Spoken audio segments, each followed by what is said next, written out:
Fala pessoal, estamos aqui novamente em mais um episódio do podcast Falei no Grupo, o podcast do Grupo Certo Soluções.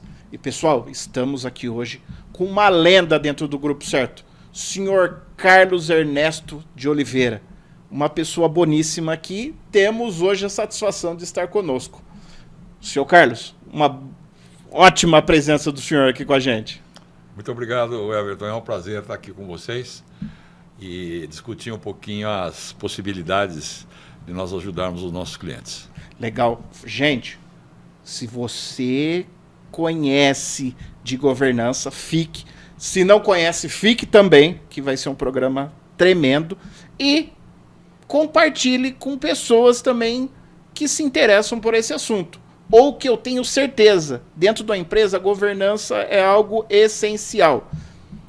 Não posso deixar de cumprimentar o meu amigo, meu irmão, meu parceiro, Rafael Rochas.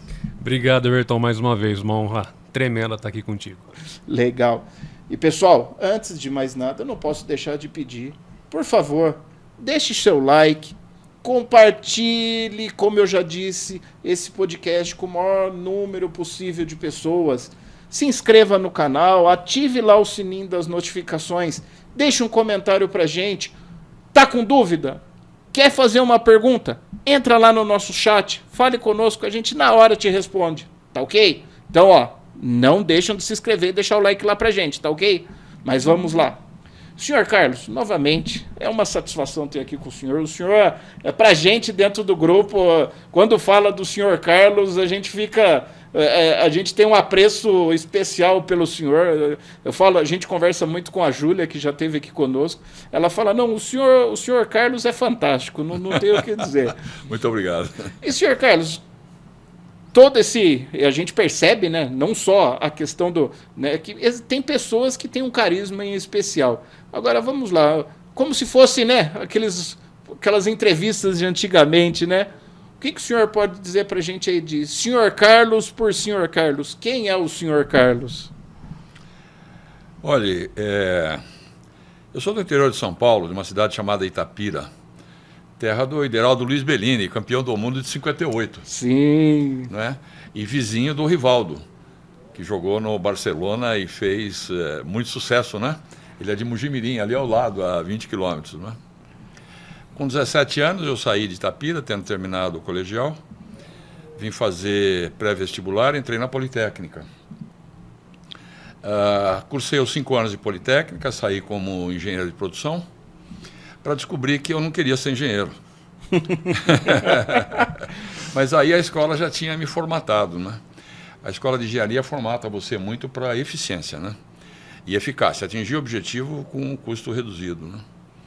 E naquela época eu fui ajudar a então Comasp a fazer o sistema Cantareira, como analista de sistemas, imagine você.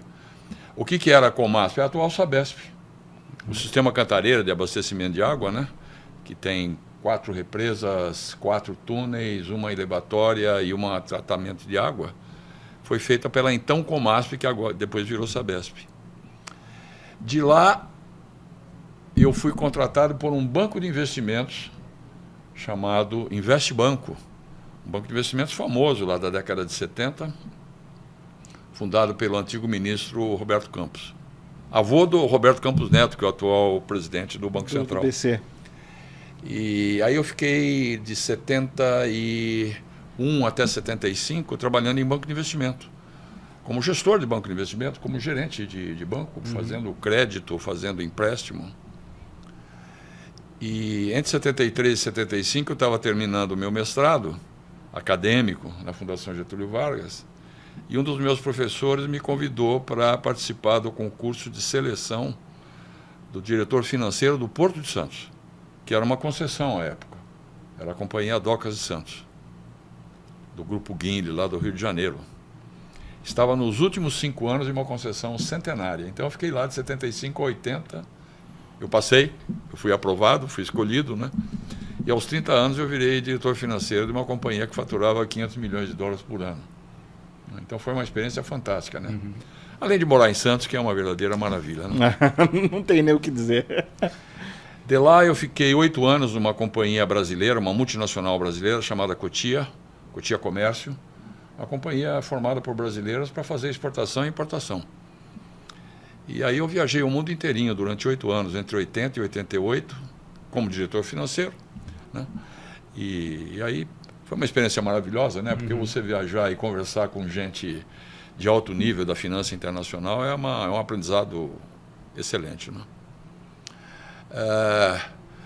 De 88 a 90 eu trabalhei numa outra, já numa multinacional do mesmo ramo, de comércio exterior, mas inglesa.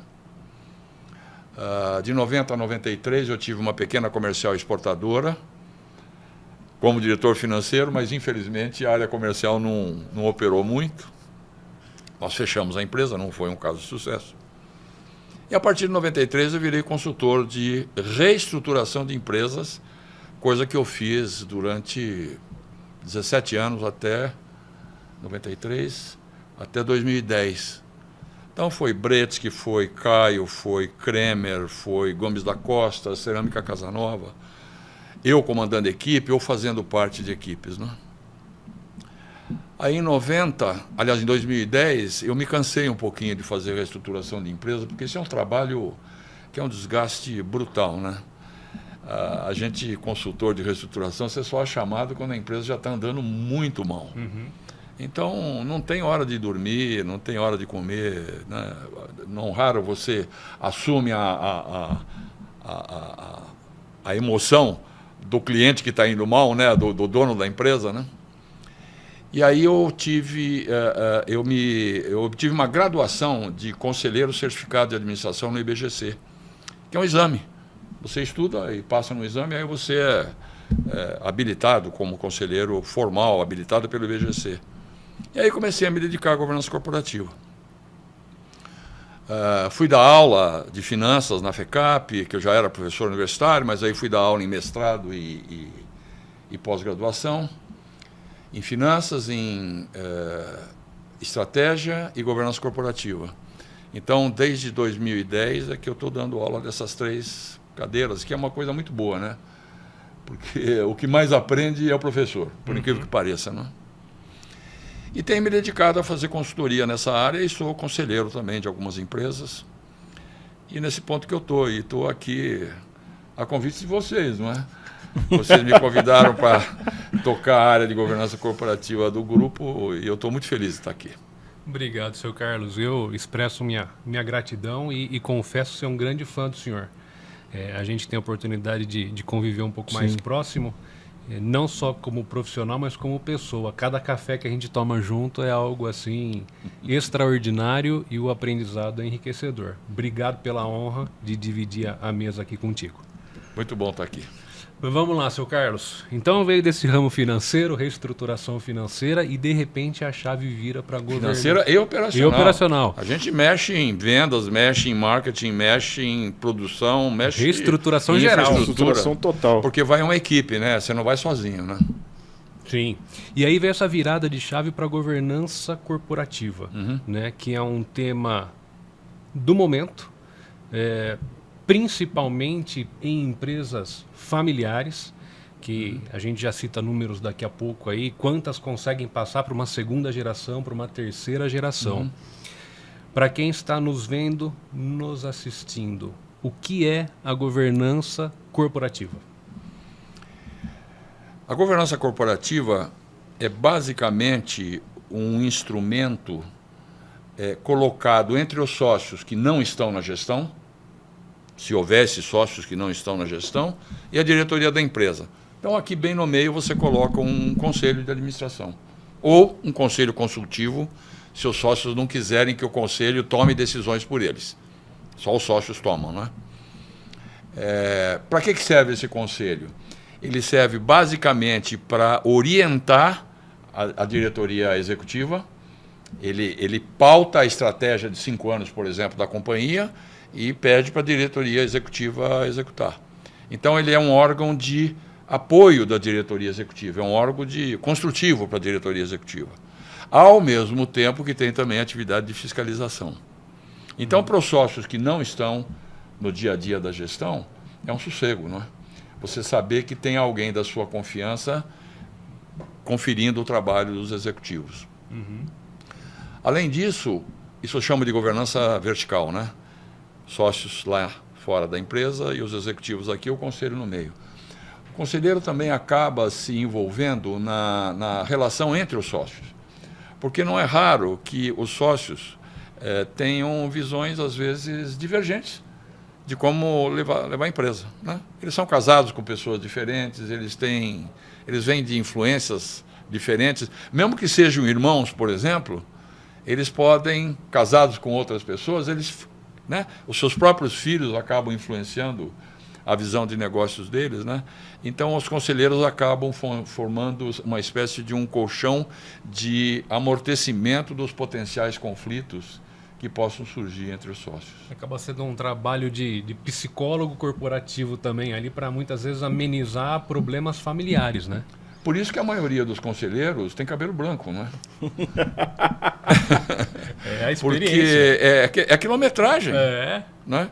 Depois que você ultrapassa a fronteira técnica de finanças, estratégia, marketing, vendas, produção, infraestrutura, o que sobra é a sua habilidade de integrar visões de mundo diferentes em benefício de todos.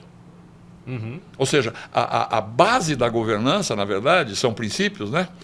Não vou entrar em detalhe agora, mas a base da governança é ética e cooperação. Você pode ler qualquer manual de governança em qualquer lugar do mundo, na Inglaterra, na França, no Brasil. Se você olhar com visão de amplitude, você vai ver que na base da governança tem ética. Não cause dano, nem a você, nem a ninguém. E cooperação, faça o melhor ao seu alcance, em seu benefício e em benefício dos demais. Que é a essência do coração humano. Sim. Né? Quando você aprende esse truquezinho de não causar dano e gerar benefícios, tudo vai melhor.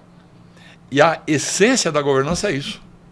Por quê? Se você ficar só na tecnicalidade do dia a dia, finanças, produção, marketing, e esquecer esses valores básicos, as coisas talvez não andem tão bem. Ou seja, é uma forma inteligente de viver a governança. E eu vejo que nesse mercado de empresa familiar, mesmo grandes SAs, às vezes ela é gerida por uma família. Isso mesmo. Né? E eu tive pesquisando, eu vi alguns dados de 2022 que foram publicados por algum programa da CNN, se eu não me engano. Eles pegaram as 500 maiores empresas familiares. Elas lucraram junto algo próximo a 8 trilhões. Não é milhão, não é bilhão. 8 trilhões de dólares no ano, se eu não me engano, de 2021. Essas empresas juntas, elas empregaram quase 22 milhões de pessoas. A gente fala em 10% da nossa população. Né? Sim. Ativa e não ativa, com criança, com todo mundo pro meio. Então a gente vê a importância da governança corporativa nesse tipo de empresa, porque ela carrega uma economia, ela carrega um país inteiro. E muitas empresas, o senhor comentou de conflito, de famílias que pensam diferente. Às vezes os sócios não são irmãos, são sócios amigos que vieram com culturas, com pensamentos totalmente diferentes. Aí começa casa, tem filho, os filhos casam, tem neto, tem irmão, tem sobrinho, e muitas vezes a família ela cresce num ritmo mais acelerado do que os índices da própria empresa. E o bolo acaba ficando muito grande para dividir. Como que Pequeno. Muito pequeno. A fatia para cada um. Isso, né? isso. O bolo fica grande.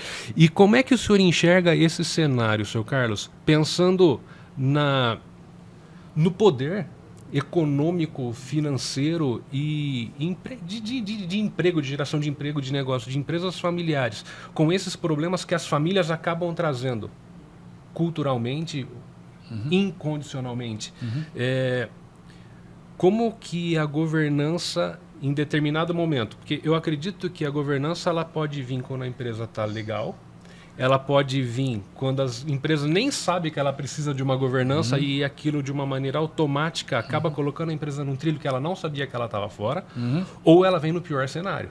Os sócios já estão brigando, já tem neto para o meio com ciúme do neto do outro lado e quem vai gerir. Né? Então, como o senhor vê todo esse cenário de poder dessas empresas E o poder também, muitas vezes, destrutivo da família no próprio negócio, né? Como que a governança se encaixa aí para fazer o negócio andar? Bom, em primeiro lugar, praticamente não existem empresas que não sejam familiares, né? Por incrível que pareça, né? A gente vê as grandes empresas listadas em bolsa, né? Itaú, Unibanco, familiar. Sim. Natura, familiar. WEG, familiar. Raríssimas são as empresas que são de controle pulverizado, né? Cada acionista que está lá na rua tem 1 ou 2% da empresa. Raríssimas. Até pouco tempo atrás, a única, são chamadas corporations, a única corporation que tinha no Brasil era a própria B3. A gente diz assim, empresa que não tem dono, né? Que tem uma infinidade de sócios com 1 a 2% cada um, no máximo, das ações, né? Todas as demais são empresas familiares. Ou multissocietárias. A Natura, além de familiar, ela é multissocietária. Porque são 5 sócios originais que constituíram as suas holdings e que controla o capital voltante da Natura. Ou seja, as ações que estão em bolsa não são a parte de controle do acionário, né? A questão que você colocou, a questão de como que as famílias, se eu entendi bem, Rafael, entram na empresa e beneficiam ou deixam de beneficiar, para mim é a questão do tempo, não é? O que acontece com uma empresa familiar? Só para a gente poder ser didático, né? Com a passagem do tempo, quando você está na mão do fundador, ele, a esposa e eventualmente aos filhos que já começam a chegar, já começam a ocupar uma ou outra posição executiva, aí você já tem um monte de problemas de governança. Por exemplo, se tiver um filho lá que não é competente, mas foi colocado porque é filho, você já começa uma destruição da empresa. Não é? A hora que esses filhos se casam e os seus cônjuges têm visões diferentes de mundo, olha, o que você pensa da vida? Pessoas diferentes. Aí a governança já tem também um papel a cumprir, não só no estabelecimento de uma primeira reunião de sócios, que é um embrião do conselho. Você não precisa fazer de cara um conselho de administração. Faz uma reunião de sócios. Por quê? A hora que você faz uma reunião mensal de sócios, por exemplo, mesmo que todos esses sócios estejam dentro da gestão no dia a dia, numa reunião mensal, como sócios, eles podem fazer perguntas uns aos outros que não fariam como executivos. Eu vou dar um exemplo, por exemplo. Digamos que eu sou o fundador e sou o presidente da companhia e eu tenho um filho que é diretor financeiro. Chega na reunião, e ele já é sócio porque eu já dei algumas ações para ele. Na reunião de sócios, ele pode fazer perguntas para mim, que sou pai dele e presidente da empresa, como sócio, questionando a visão estratégica minha da companhia. Isso é super enriquecedor se a gente não levar isso pelo lado pessoal.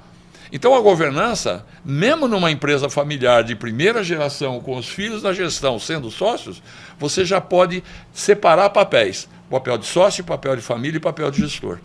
Basta que cada um saiba com que chapéu está na hora de fazer a pergunta e aquele que vai responder saiba o chapéu com que vai responder. Não pode confundir papel. Nesse momento fica tudo muito mais fácil. Né? Na segunda geração, quando aí o número de sócios já é maior, digamos que os filhos já herdaram, né? Você está agora na fase dos filhos, né? Como é que a governança ajuda? Se já tiver, digamos, pelo menos um conselho consultivo. Já não é mais a reunião de sócio, já tem um conselho consultivo, convidou algum conselheiro externo para participar. E o que você pode fazer nesse momento? Faz um acordo de sócios. O que o acordo de sócios faz? Agora nós já não estamos mais na empresa, nós estamos num acordo entre os sócios. Quem é que manda na empresa, como é que elege conselho, como é que elege diretoria. E quais são os direitos de preferência. Ou seja, caso alguém queira sair da empresa e vender as suas cotas, como que é o sistema de venda de cotas? Esse é um instrumento espetacular. Ele anda em paralelo com o contrato social da empresa, porque esse acordo de sócios não precisa ser assinado por todos os sócios. Só aqueles que controlam a empresa eventualmente, né? Por exemplo, a Natura é assim. Aquelas 5 famílias que controlam a empresa, elas têm um acordo de sócios. E esse acordo de sócios é um documento público que está no site da Natura. Ou seja, se você resolver comprar uma ação da Natura e você não está naquele acordo de sócios, você pode ler o acordo de sócios e saber como é que o poder vai ser exercido na Natura e como é que são os direitos de transferência das ações daqueles sócios. Esse é um avanço maravilhoso, porque nessa fase de segunda geração, você pode, inclusive, através do acordo de sócios, além dos direitos de preferência e do poder, você já pode começar a ditar algumas coisas para a família. Por exemplo, quais são as características da pessoa que vai representar cada holding se essa pessoa vier a sentar na reunião de sócios, ou no conselho de administração, ou no conselho consultivo. O que você faz com isso? Você impede que venha da holding uma pessoa que não tenha qualificação e venha atrapalhar a reunião de sócio ou a reunião do conselho. Não é? Por exemplo.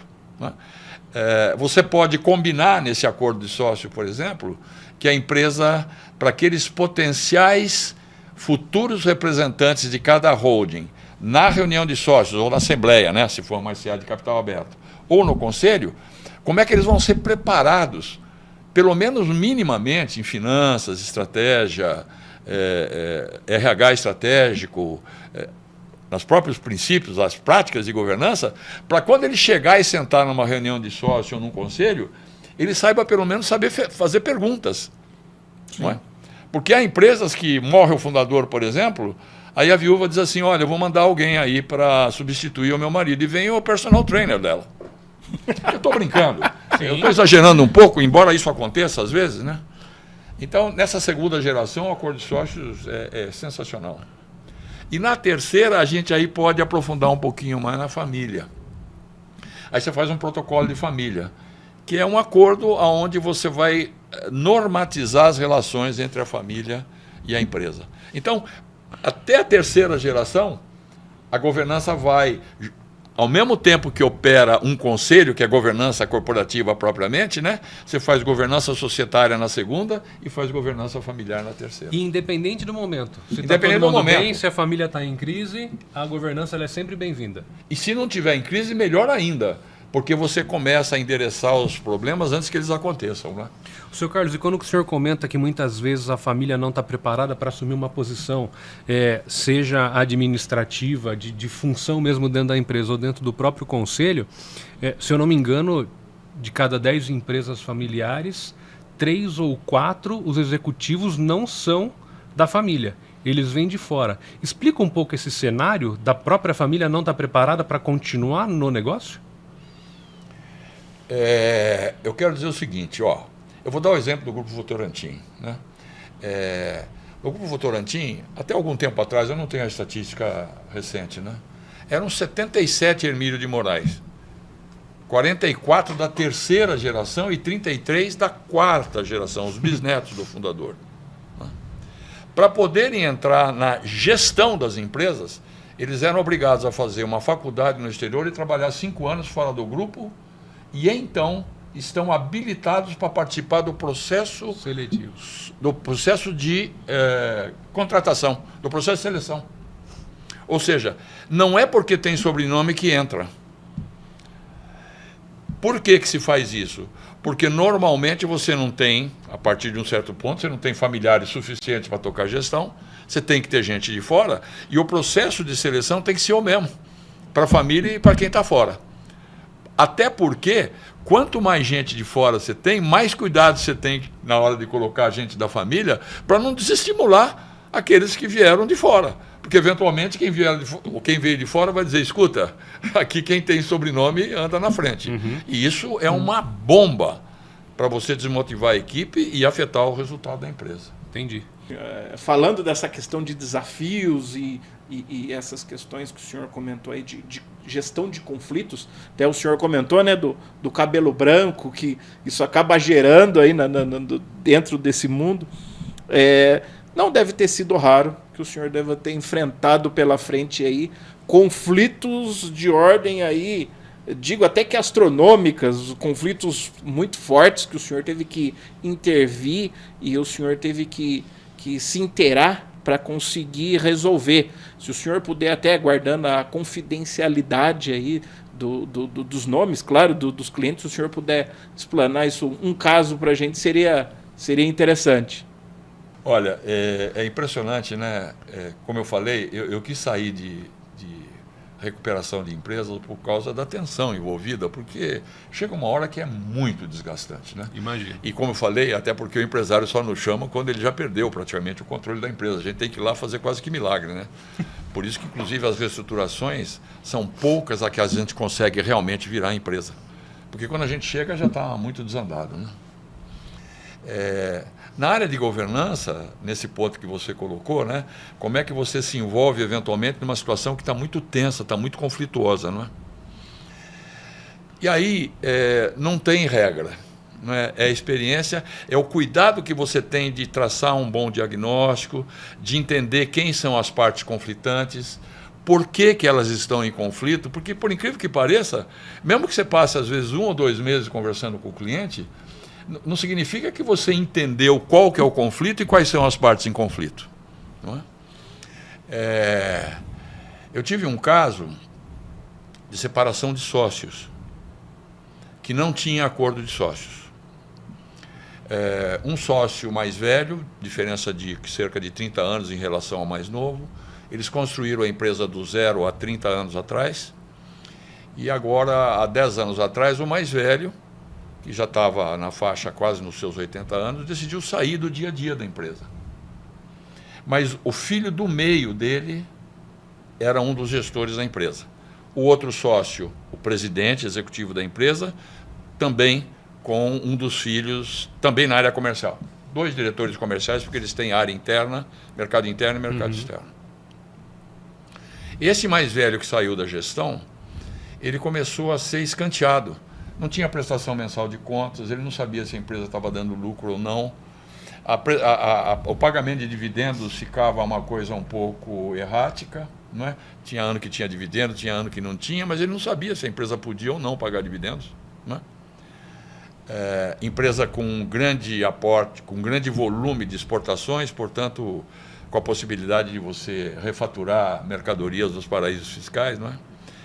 Então, eu fui chamado para poder fazer essa separação de sócios. Eram 2 holdings, uma de cada, não é? Mas veja onde é que estava o conflito. A holding que está saindo, o seu chefe está desinformado pela holding que está na gestão, com o auxílio do seu próprio filho, que está ajudando a esconder a informação do pai. Não é? Dando documentos para o pai assinar, do tipo, estou com pressa, assina aqui, depois eu te explico. E o pai não vai confiar no filho e assinar? E assim, e até porque, o que aconteceu? Nos 10 anos que aconteceram da saída desse sócio mais velho até o momento da separação, a empresa cresceu muito. Então esse sócio mais velho se sentia mais ou menos na obrigação de confiar no sócio, porque diz assim, foi ele e o meu filho que fizeram a empresa crescer. Ou seja, ele estava confundindo propriedade com gestão. A obrigação da gestão é fazer a empresa crescer. A propriedade recebe prolabore se tiver no dia a dia, caso que esse sócio não estava mais, mas tem que receber dividendos todo mês, todo ano. Não é porque o outro que fez a empresa crescer que ele vai ganhar mais do que aquele que está fora. Então aí tem conflito também. Não é? E não bastasse isso, esse sócio mais velho tem 2 filhas, a mais velha e a mais nova, porque o do meio estava lá do lado do outro sócio, na gestão da empresa, querendo sair da empresa, querendo vender as suas cotas. Não é? E vai vender para quem? No caso, para a própria empresa. Então, eu tive que ajudar na mediação dos conflitos entre o sócio mais velho com o sócio mais novo, do sócio mais velho com o filho do sócio mais novo, do sócio mais velho com o seu próprio filho. Meu Deus. E das 2 moças com o resto da turma, inclusive com o próprio pai. Meu senhor. Eu não consigo imaginar. Eu não consigo um imaginar. imbróglio sem fim. Então, você tem que andar num processo desse com uma delicadeza e com um cuidado, até para você, eventualmente, não errar o pulo e não virar vilão. Porque se você erra a mão com um desses atores, ele eventualmente vai apontar o dedo. E depois de 19 meses de trabalho, nós chegamos a um acordo e a saída do sócio da holding, de uma das holdings, foi foi concretizada. O que tinha sido oferecido para as moças era alguma coisa como, vamos dizer, 100. Eu queria que elas saíssem por 400 e provei por A mais B, que valia 400, né? Mas aí tinha um tempo emocional muito forte que aí estava acabando com a família, né? Aí o patriarca resolveu que a saída era por 300. Então, ainda assim, elas saíram com 3 vezes mais do que tinha sido oferecido, de forma assim, quase que como assim, olha, toma aqui 100 e tá bem. Uhum. Aí conseguiram sair com 300. Então é isso, né? Um conflito de sócios já na segunda geração, e aí as famílias com lealdades cruzadas e esquisitas, né? Isso deve ser muito difícil, né, Sr. Carlos? Porque você pega quantas empresas hoje estão na primeira, quantas conseguiram passar para a segunda, que já é um índice baixo, quantas conseguiram chegar na terceira, na quarta, eu nem sei esse número. 10% só passa para a quarta. É isso. E se eu não me engano, 30 ou 35 passa para a segunda, né? É muito pouco. E eu vejo que talvez da primeira para a segunda geração, principalmente se essa primeira geração é uma geração mais antiga, é uma cabeça totalmente diferente, né? São gerações totalmente diferentes.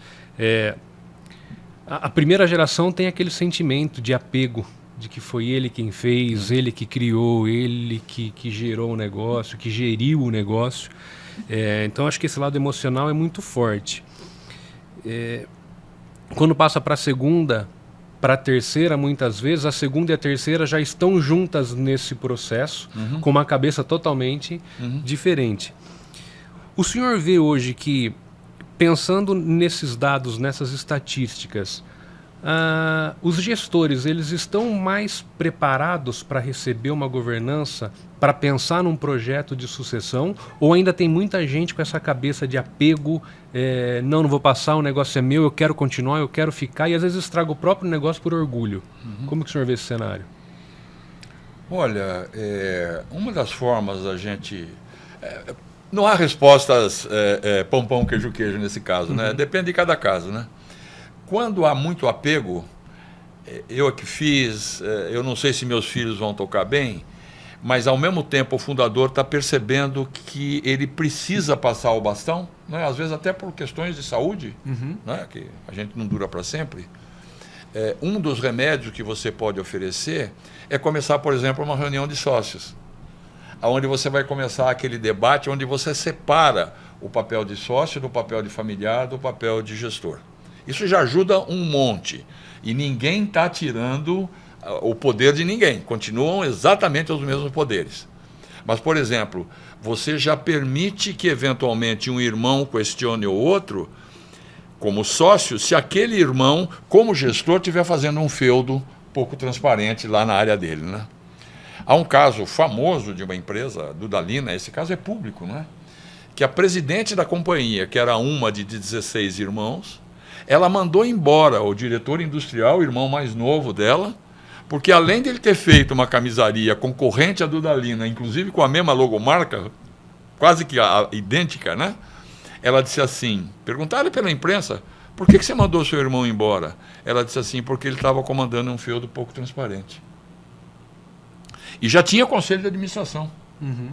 Né? Então, a reunião de sócios, nesse momento, você não precisa nem ter conselho, você começa a implantar a governança de uma maneira um pouquinho mais estruturada, separando os papéis. E você começa a plantar a semente Da e governança. mostrar para aquele que não consegue, teoricamente, Isso. enxergar que existe a necessidade de passar isso. Num segundo momento, você pode dizer, vamos trazer 2 consultores de fora, por exemplo, para participar da reunião de sócios e vamos chamar isso de conselho consultivo. Ou seja, a decisão ainda é do sócio sobre os executivos, mas tem gente de fora alargando o entendimento. Mercado, competição, avanços tecnológicos, problemas legais, vamos exportar, não vamos, da onde vem a próxima onda de competição e assim por diante. Aí, com o conselho consultivo operando com alguma proficiência, quando chega a hora de passar o comando para a segunda geração, aí você já pode implantar um conselho de administração. principalmente se tiver alguns desses sócios que não querem de maneira alguma entrar na gestão. Aí eles têm os conselheiros que prestam contas a eles, periodicamente, acerca da fiscalização que eles estão fazendo sobre os executivos. Perfeito. E, seu Carlos, falando do Grupo Certo, como o senhor vê o Grupo Certo hoje no mercado, né, e o senhor como um head de área de governança corporativa, e como o Grupo Certo tem ajudado o senhor no dia a dia da tua função? Olha, essa ideia é maravilhosa, né? A gente costuma dizer na área de consultoria que cada consultor é um lobo solitário, né? Então, o fato de vocês terem tomado a iniciativa de congregar profissionais competentes, cada um da sua área, já tira a solidão do lobo. Não é pouco, não é? Uhum. E mais, você tem um aspecto de auto desenvolvimento quando você cria grupo, porque quem está operando sozinho diz assim, eu já sei aonde buscar parceiros competentes para poder operar junto comigo, não é? E, acima de tudo, o Grupo Certo vai fazer, como já está fazendo, aquilo que, de modo geral, gente como nós, que opina na área comercial de empresa, mas não sabe fazer a área comercial do seu próprio trabalho.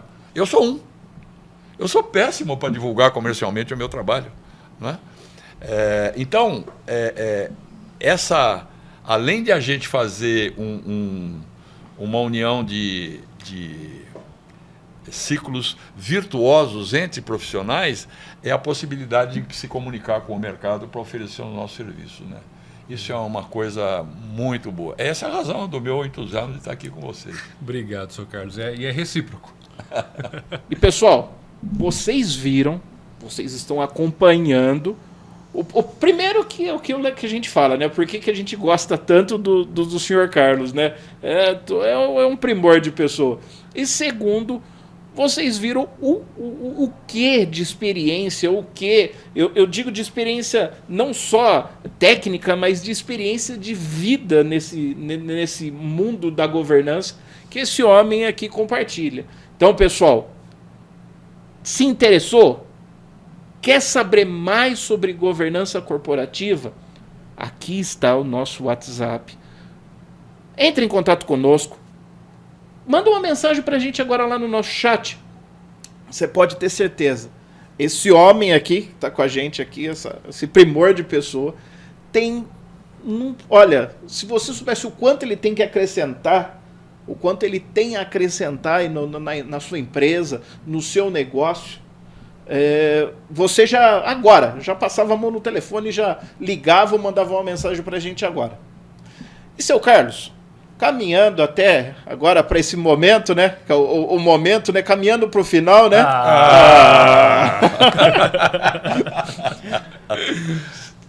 É triste, mas, né? Temos que encerrar. Mas, assim, se o senhor pudesse falar aí dos desafios e qual o futuro da governança corporativa aí para os próximos anos ou até para as próximas décadas, quando a gente fala aqui de primeira, segunda, terceira, quarta geração de uma governança dentro de uma empresa com os familiares, o que o senhor diria para nós?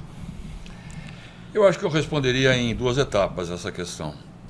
A primeira é uma palestra que eu assisti na Bolsa de Valores em 2011, dada pela antiga presidente do Fundo de Pensão dos Funcionários Públicos da Califórnia. É uma banqueira de investimentos que controlava um fundo de pensão, né? As aposentadorias dos funcionários públicos da Califórnia. Naquela época, não sei, mas agora, 2 anos atrás, esse fundo, chamado CalPERS, tinha 350 bilhões de dólares em ativos, né? E ela é uma grande advogada do avanço da governança, porque se ela não tiver conselheiros dentro das empresas aonde ela investe, ela não tem como controlar o desempenho das empresas e não tem como controlar os dividendos que vão garantir as aposentadorias, não é? Ela chama-se Christiana Wood, conhecida como Christie, abreviando, né? Christie Wood. Foi uma palestra interessantíssima porque ela diz assim: qual é o futuro da governança do século XXI? E ela deu 5 razões. Eu não vou entrar nas 5, vou falar de uma só, porque essa me chamou muito a atenção. e pautou muito o meu trabalho nesses 14 anos que eu estou em governança. Ela diz assim: o futuro da governança é a educação dos sócios e herdeiros para não porem a perder as suas empresas. E é por isso que nós vamos oferecer cursos ao pessoal, para sócios e para herdeiros, para se habilitarem, na hora que chegar a hora, sentarem em reunião de sócios, sentarem em conselho e saberem fazer perguntas adequadas aos seus executivos. Então, essa é uma coisa, para mim, muito importante. Porque à medida que o tempo passa, como nós falamos, né, eventualmente você pode ter gente chegando e ter posições de poder na empresa e não está preparada para poder sentar numa reunião de sócios, num conselho consultivo ou de administração. A outra coisa que, para mim, é fundamental na governança é assim: o capitalismo e a economia de mercado são um instrumento maravilhoso de distribuição de renda. Então, nós não podemos perder esse instrumento, né? E para que esse instrumento perdure, nós temos que dar a ele as condições para as quais ele foi instituído. Se você pegar o Código de Governança do IBGC, que já está na 6ª edição, foi feita a 6ª edição o ano passado. E quem quiser pode entrar, inclusive, lá no site do IBGC e baixar, porque é grátis, né? É Código de Melhores Práticas de Governança Corporativa. Esse código é para empresas de capital aberto, mas ele é referência para as fechadas também. Lá está dizendo assim: o que a governança faz? Ela tem que atender os interesses de todas as partes interessadas. Os sócios, com certeza, são uma das partes interessadas. Os seus herdeiros também, mas não só. Os funcionários são parte interessada, os clientes são parte interessada, os fornecedores são parte interessada, os bancos, o governo, que quer receber impostos, a comunidade, o meio ambiente. Então, a governança veio para fazer um jogo de ganha-ganha. Ou seja, a empresa ela se valida como um instrumento de distribuição de renda e de progresso material, econômico e social, quando todas essas 7 partes interessadas se saem melhor do que quando entraram no jogo. Então é isso que um especialista famoso chama de jogo de soma não zero. Se eu estou num jogo de futebol, por exemplo, se o meu time perde ou se eu ganho, você ganha e eu perdi, né? Pelo menos como torcedor. A empresa, a ideia é assim: nós dois ganhamos sempre e cada vez melhor. E é assim, e para o capitalismo e a economia de mercado florescerem, é muito importante que todas as partes interessadas estejam bem atendidas, porque inclusive há estudos que provam que as empresas que vão bem ao longo das gerações são aquelas que cuidam bem de todas as partes interessadas. Fantástico! Se você ficou até o final, a gente avisou. Ia ser e foi extraordinário. A conversa com o seu Carlos é enriquecedora. Pessoal, novamente, só dizer... não tem como. Se você percebeu essa última fala do senhor Carlos, tem tudo a ver com o que o Grupo Certo Soluções oferece hoje. Ele falou de ambiental, ele falou de funcionários, ele falou de impostos, ele falou de governança, ele falou de comercial, todas as áreas dentro do Grupo Certo Soluções. Como já tivemos Tributo Certo, já tivemos GPTW, já tivemos Armando com penal, já tivemos contabilidade. Pessoal, tem tudo a ver.